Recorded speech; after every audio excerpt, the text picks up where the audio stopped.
Well, the 48th edition of the Toronto International Film Festival will be hosted from September 7th to the 17th with a range of highly anticipated films set to debut.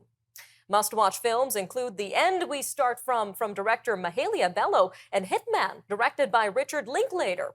But for one particular moviegoer, this year's TIFF is much more significant than others, and one particular movie stands out from the rest. Well, joining us now to give us his take on this year's Toronto International Film Festival in our weekly Caldwell segment is Brendan Caldwell, director at Caldwell Securities Ltd. Brendan, welcome back. I am so glad to be here, Nima. While it is impossible for actors to promote their own films because of the actors and writers strike, there says nothing about actors' fathers, but please, let's go. Well, definitely, Brendan. I mean, we mentioned this year's TIFF is quite special to you. Can you tell us a little bit more about why? Well, my son's first feature comes out. It's a movie called Dream Scenario, where he is in a role as, I believe, although I'm very sketchy on the details. He's been sworn to secrecy, but what I've been able to glean from the press release is that he plays one of Nicolas Cage's students, and that it's somehow sort of a horror kind of psychological thriller type movie. Knowing my son, though, I'm just guessing here, but he survives so little of the work that he's in, whether it's plays or films, TV shows or other. He's lucky to get off with a mere incarceration. So I don't think he's going to make it through this one. Sounds like quite the movie, Brendan. Can you tell us a little bit more and give us a bit of a preview behind the story here? Well, my son is I think very typical of this generation.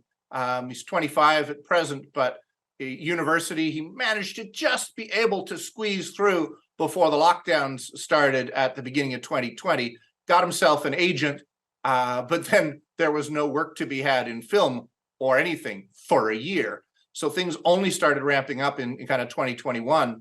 And he's done a few different pieces. His name is either Ben Caldwell or Ben Steele Caldwell. Yes, his actual middle name is Steele. And he did an episode of Murdoch Mysteries. He's done some cable work. He got a start doing something for Blue Ant Media called Web of Darkness. So he's good at comedy horror. And he did a few episodes of a very popular show called Ginny and Georgia for Netflix, and has recently did a bit of Oscar bait, called Super Icyclone. But this movie that's come out, Dream Scenario, it's been interesting for the actors. My son is, and I don't think any actor has really done very many in-person auditions. They've almost all been virtual, so that producers can see hundreds and hundreds of videos if they want to, at almost no cost to them.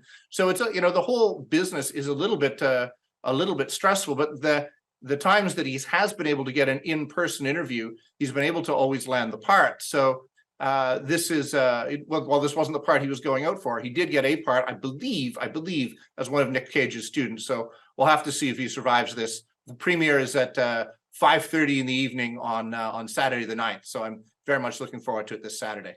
Looking forward to it indeed, Brendan. So I'm sure he had a lot of stories to share with you in terms of his experience working on this huge Hollywood film. What stood out to you in regards to his stories that he shared with you? Well, what's been interesting on all these pieces that he's done with the Netflix shows or even the cable thing, Web of Darkness, and particularly this movie, Dream Scenarios, how close the actors have been. They work together for a few days or a few weeks on this project, and then they do tend to stay in touch. There is a bond, there is a friendship. I mean, I saw that in his acting class. He went to Sheridan in the drama program, and I could, after 4 years, I could see why they would be close. But actors have this interesting bond that they're working together for only a few days or a few weeks on a project, and they tend to create a bond. So I think he's taking like 6 or 8 of the actors that were actually in the movie with him to the premiere. I don't think they're allowed to red carpet, but I do think they're actually going to be present and be supportive in any way they can. That's very beautiful, Brendan. Now, just a quick 30 seconds left here, but other than watching your son on the big screen, what else will you be looking forward to at this year's TIFF? Well, it's always fun to walk up and down King Street, particularly in the first weekend there when everything is all blocked off.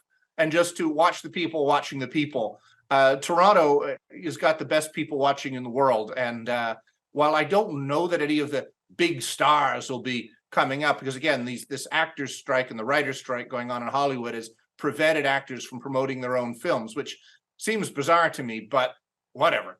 But the just actually seeing Toronto being what it is, and celebrating itself for being a major world center for movie, film, TV production, it's just a great couple weeks every year. Definitely looking forward to it, and definitely looking forward to watching Ben Steele Caldwell in action. Brendan, thank you again for your time today. Dream scenario. Thanks Dream very scenario. much. We'll be right back.